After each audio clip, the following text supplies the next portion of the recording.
അല്ലാഹ്, അത് നമ്മൾ മറക്കുകയാണ്. അത് മറക്കാൻ പാടില്ല. എപ്പോഴും ചോദിക്കണം. ഏറ്റവും വലിയ ദുആ അതാണെന്ന് നബിയുനാ റസൂലുള്ളാഹി. ഏറ്റവും വലിയ ദുആ നബി അങ്ങനെ പഠിപ്പിച്ചത്. അയ്യു ദുആഇ അഫ്ളലു, അങ്ങനെ ചോദ്യം. ഏറ്റവും ശ്രേഷ്ഠമായ പ്രാർത്ഥന ഏതാണ്? ഫഖാല സലിൽ അഫ്വ വൽ ആഫിയ, ശരീരത്തിന്റെ സൗഖ്യത്തെയും ആരോഗ്യത്തെയും ചോദിക്കണേ നബിയുനാ റസൂലുള്ളാഹി. അല്ലാഹു നമുക്ക് ആഫിയത്ത് തരട്ടെ, അല്ലാഹു ദീർഘായുസ്സ് തരട്ടെ. അതുപോലെ ശ്രദ്ധിക്കുക. അല്ലാഹു സുബ്ഹാനഹു വ തആല നമുക്ക് എന്തിനാണ് നാവ് നൽകിയിരിക്കുന്നത്? അവനെ ദിക്ർ ചൊല്ലാൻ വേണ്ടിയാണ്. അവനെ ദിക്ർ ചൊല്ലാൻ വേണ്ടിയാണ്. ഈ നാവിലൂടെ നമ്മൾ കള്ളു കുടിക്കരുതേ. ഈ നാവ് കൊണ്ട് നമ്മൾ അനാവശ്യങ്ങൾ പറയാൻ പാടില്ല. അനാവശ്യങ്ങൾ പറയാൻ പാടില്ല. നബിയുനാ റസൂലുള്ളാഹി സ്വല്ലല്ലാഹു അലൈഹി വസല്ലമ തങ്ങളുടെ ചാരത്തേക്ക് ഒരനുയായി വന്നുകൊണ്ട് ചോദിക്കുകയാണ്, നബിയേ ഔസിനി യാ റസൂലല്ലാഹ്, ഔസിനി യാ റസൂലല്ലാഹ്,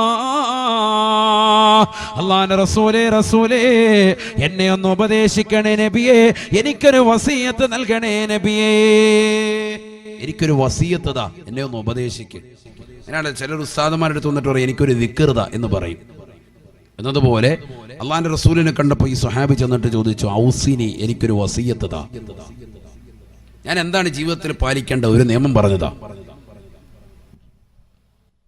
സല്ലല്ലാഹു അലൈഹി വസല്ലമ തങ്ങളുടെ പറയുകയാണ്, ആഖിദം ബിലിസാനിഹി ബിയദിൽ ഐസർ, തന്റെ ഇടത് കൈ കൊണ്ട് തന്റെ നാവിനെ പിടിച്ചിട്ട് മുത്തുനബി അരുളുകയാണ്, കുഫ്അൻക ഹാദാ, ഈ നാവിനെ ഹറാമിനെ തൊട്ട് സൂക്ഷിക്കണേ എന്ന് നബിയുനാ റസൂലുള്ളാഹി സല്ലല്ലാഹു അലൈഹി വസല്ലം.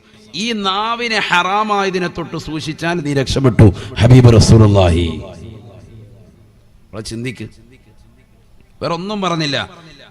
എനിക്കൊരു വസിയത്ത് നൽകണമെന്ന് പറഞ്ഞപ്പോൾ ആകെ കൊടുത്തൊരു മറുപടി, കുഫ്അൻക ഹാദാ, ഈ